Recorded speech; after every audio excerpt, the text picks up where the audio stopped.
دیکھتے ہیں کہ قناعت کیا ہوتی ہے، قناعت سے کیا مراد ہے۔ قناعت کا مطلب ہے زندگی جیسے بھی بسر ہو اس پہ اللہ تعالیٰ کا شکر ادا کرنا چاہیے، جو ملا اس پہ خوش رہیں، کم ہو یا زیادہ۔ یہ نہیں سوچنا چاہیے کہ فلاں کے پاس تو بہت زیادہ ہے اور میرے پاس بہت کم ہے۔ اس کے بارے میں نبی صلی اللہ علیہ وسلم نے ارشاد فرمایا ہے کہ ہمیشہ اپنے سے نیچے والوں کو دیکھو، دین کے معاملے میں اپنے سے اونچے والے کو دیکھو، یعنی دنیا کے معاملے میں ہمیں اپنے سے نیچے والوں کو دیکھنا چاہیے، امیروں کو نہیں دیکھنا چاہیے،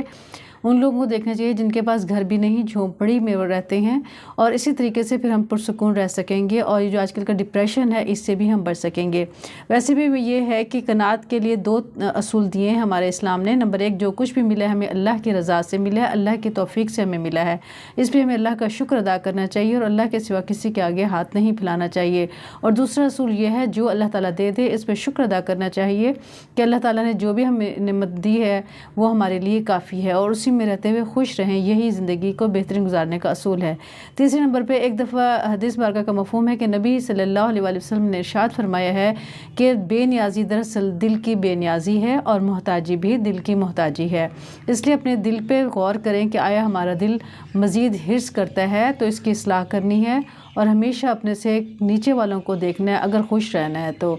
ہمیں اسلام کے مطابق عمل کرنا ہے تاکہ ہم پکے سچے مسلمان بن سکیں۔